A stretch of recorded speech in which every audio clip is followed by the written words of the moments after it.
अस्सलाम वालेकुम दोस्तों, आप देख रहे हैं जिदेश मास्टर और मैं हूं आपका दोस्त यूनुस हमदम। आज हम आपको इस 2 फुट की डिश पर जो मूविंग स्टैंड लगाया हुआ है उसके बारे में तफसीलात दिखाएंगे। ये किस तरह काम करता है, किस तरह बनाया है और इसकी क्या अहमियत है। तो मैं चलिए आपको इसको चला के चेक कराता हूँ। उम्मीद है वीडियो आपको बहुत पसंद आएगी। वीडियो पसंद आए तो लाइक कर दें, शेयर कीजिए और मेरे चैनल पर अगर नए हों तो सब्सक्राइब ज़रूर कर दीजिए। चलिए मैं आपको चला के चेक कर दिखाता हूँ। ये इसको मैंने लगाया है, 3 राड लगाए हैं। ये तो बस सिर्फ आपको वीडियो बनाने के लिए दिखाए हैं, लेकिन इसके ऊपर मैंने ब्रिक राड भी लगा के कुछ वीडियो बना चुका हूँ मैं। फ़िलहाल इसका मैं नया तजर्बा कर रहा हूँ वो सी बैंड के सेटेलाइट चलाने का।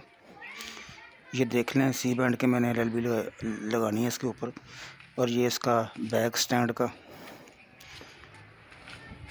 इसको एक मरतबा अगर आप सेट कर लें तो 2 फुट के ऊपर जितने भी KU बैंड के चैनल आते हैं सारे इसके अंदर आ जाते हैं। इसके अप डाउन के लिए भी एक नीचे मैंने राड लगाया है, ये अभी आपको दिखाता हूँ। ये बहुत हल्का फुल्का सा नाजुक सा है।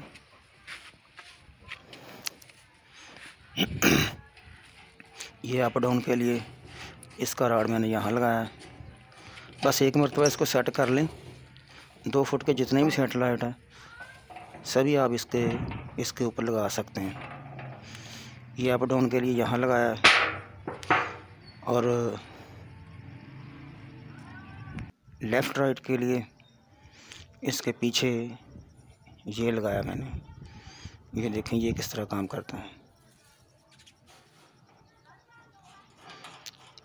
अभी इसकी फिटिंग कर लूँ अच्छी तरह। ये ऊपर नीचे मैंने करने के लिए आपको दिखाया था। तो ये देखें लेफ़्ट राइट ये इस तरह करता है। बढ़िया दोस्तों, वीडियो आपको बहुत पसंद आई होगी। पसंद आए तो लाइक कर दें, बेल का बटन दबा देंगे तो आइंदा आने वाली वीडियो भी आपको मिलती रहेगी। 2 फुट की इसके ऊपर मैंने वीडियो भी बनाई हुई है पहले। एक दोस्त ने फरमाइश की थी कि स्टैंड के मतलब की तफसील के साथ बना के एक वीडियो चलाएँ, तो मैंने आज मौका मिला तो मैंने ये बनाई है। ये इस तरह काम करता है। जो भी आपका पसंदीदा सेटेलाइट हो जब लग जाए तो ये इसके साथ ही एक मैंने गिरफ्त की हुई है, इसको लगा लें, टाइट कर दें तो डिश वहीं रुक जाती है। वीडियो पसंद आएगी आपको। बहुत बहुत शुक्रिया। इजाज़त दिए, खुदा हाफिज़।